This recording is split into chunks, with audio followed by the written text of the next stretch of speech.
Selamat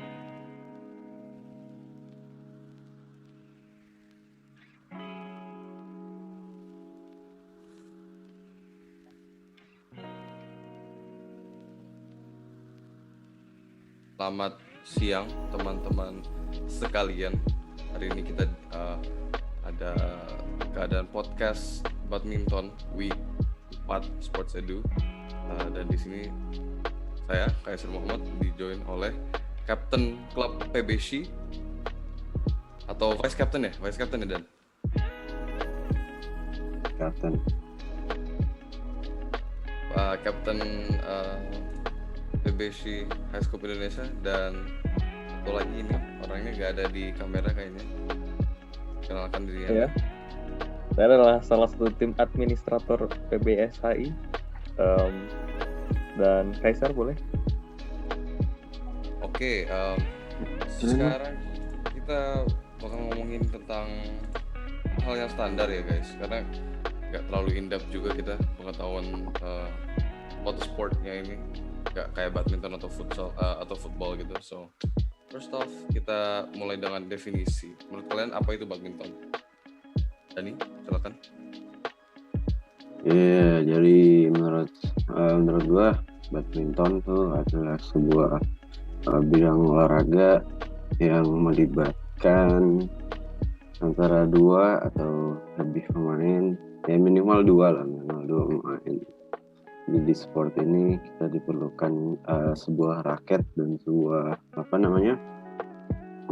bola shuttlecock untuk memainkannya dengan benar. Dan perlu diketahui kalau bahwasanya harus diperhatikan akan peraturan dan regulasi yang terdapat di sebuah permainan olahraga badminton ini.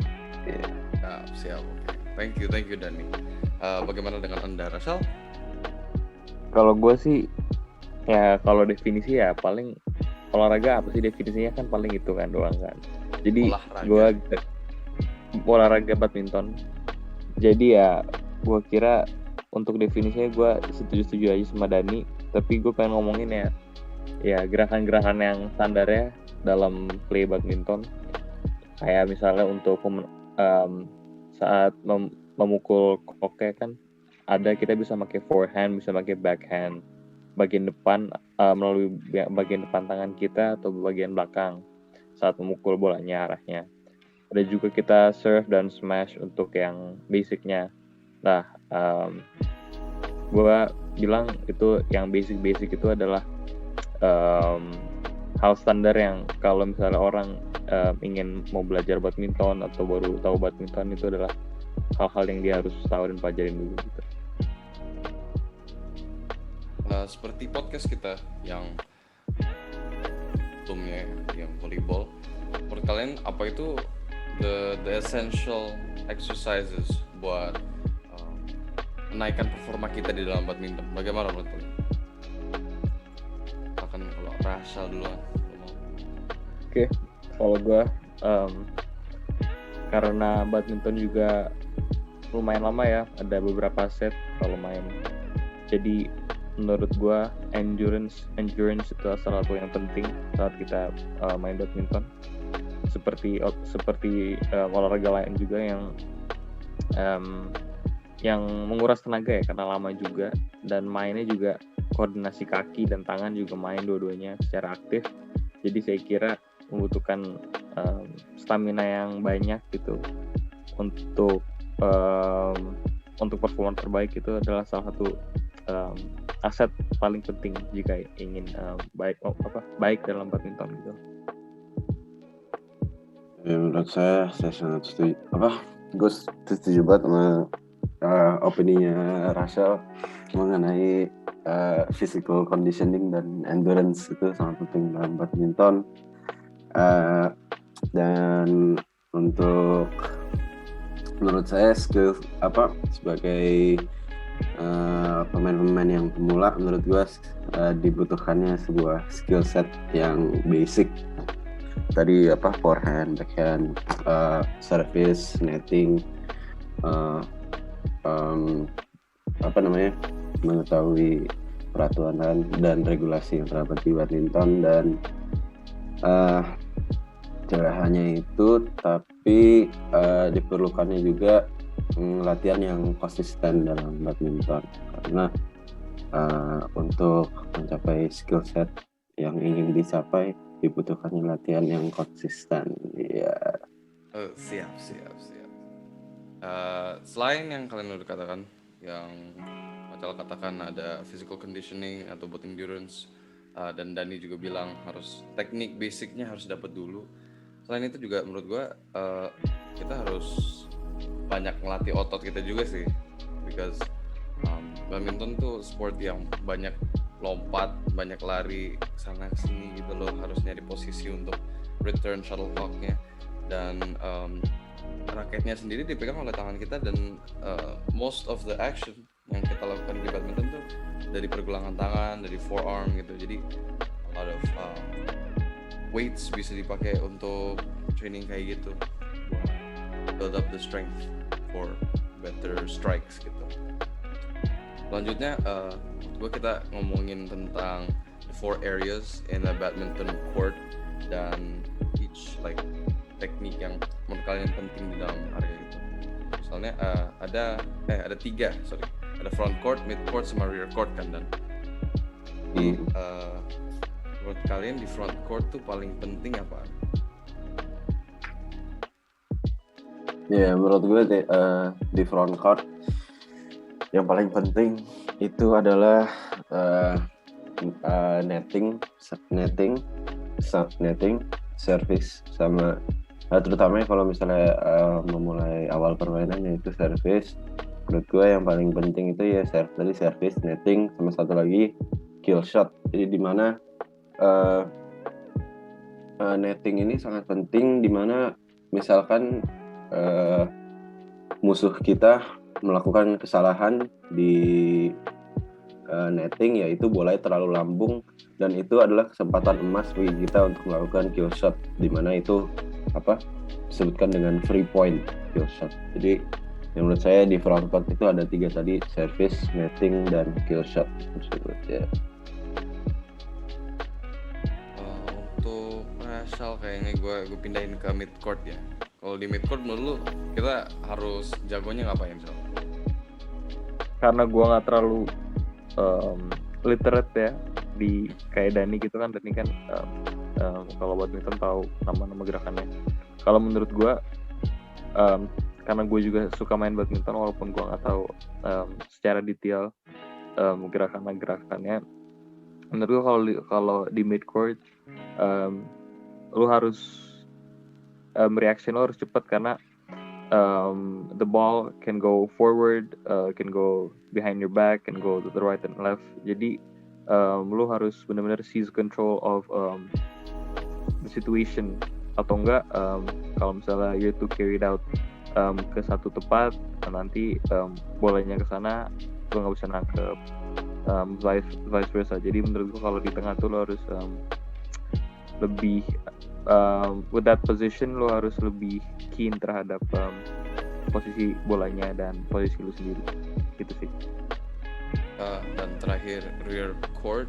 Kalau di rear court sih gak banyak tahu terminologinya, cuman paling banyak yang gue ngeliat tuh ya lob shot dari belakang, lambung tinggi gitu, smash of course, everybody likes the smash, kita dari belakang lompat lalu hit the shuttlecock as hard as we can, either across or straight, terus drop shot dimana kita sort of feigning the smash gitu, jadi drop in front of the court, the enemy's court. Oke. Selanjutnya mari let's talk about gossip, boys. We have the England Open. We were kicked out of the England Open. Bagaimana menurut kalian? Apa ini kalian terhadap itu? Sebetulnya menurut saya awal-awalnya itu kan representatif dari PBSI, yaitu mereka manggilnya Mas Riki. Dia mengatakan bahwa Indonesia harus withdraw dari England Open karena during a flight mereka dari Istanbul ke Birmingham ada satu penumpang Jepang yang kediagnos COVID-19, dan karena itu mereka harus withdraw. Dan karena ini muncul banyak kontroversi karena banyak juga negara dari tim-tim yang lain juga ada similar case tapi malah diperbolehkan untuk bertanding. Jadi menimbulkan banyak kontroversi dalam berita ini. Jadi menurut saya sebetulnya harus diselidiki lebih dalam mengenai case ini, karena England Open adalah salah satu pertandingan di ajang internasional yang sangat besar. Ya, menurut saya. Bagaimana menurut Anda, Syal? Sama sih, gue nggak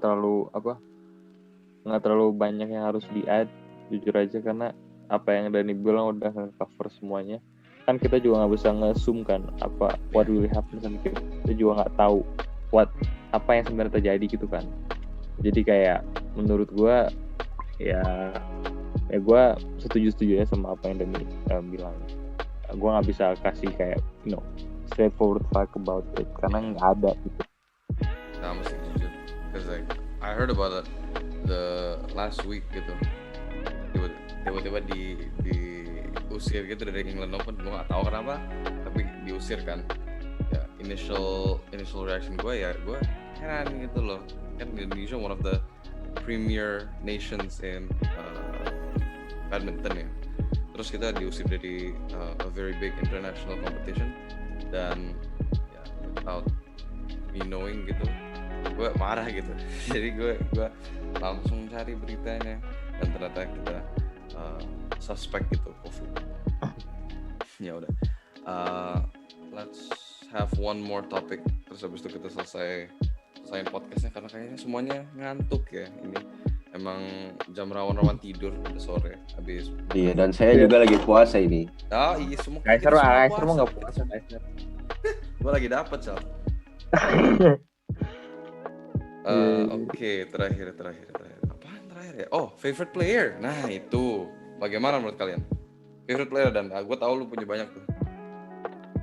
Favorite player saya. Ini Indonesia apa gimana? Yeah, just in general. Bebas ya? Iya, bebas.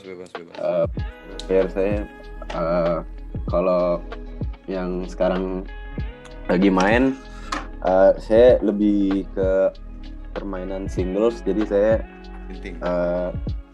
jadi idola saya dalam badminton adalah Anthony Ginting, karena dia itu mewujudkan semangat yang sangat tinggi untuk so deep with the words, bro. Dengan semangat yang tinggi untuk untuk di ajang internasional, dan dia telah kayak nge-prove himself against his rival namanya Kento Momota, which he won here and there, and Kento Momota won here and there. Basically mereka neck and neck gitu ya? Neck and neck. Sama in the 2018 Asian Games, although dia tuh udah waktu itu lawannya pokoknya dari orang Cina. He although he's injured, he keeps on playing, and he got 1 point, tapi ya karena injured he shows dia ya udah nyerah aja. Sama it shows how much dedicated he is to badminton. Ya.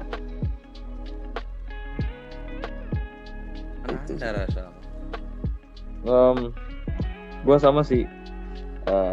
Anthony Ginting juga, especially pas 2018 Asian Games, di mana dia kakinya injured, he was back down. Dia butuh berapa poin, 2-3 poin lagi untuk menang.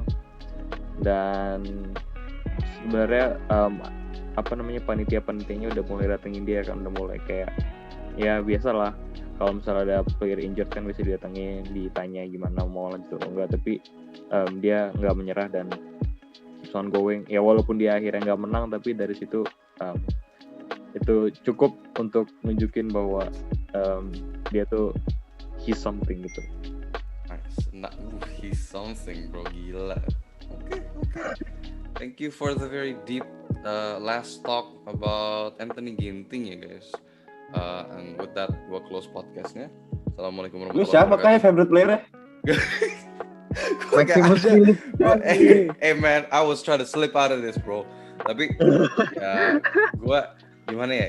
Gue bandwagon aja gitu, gue nggak tahu siapa. Dani Ardian. Iya, dari Ardian, boleh.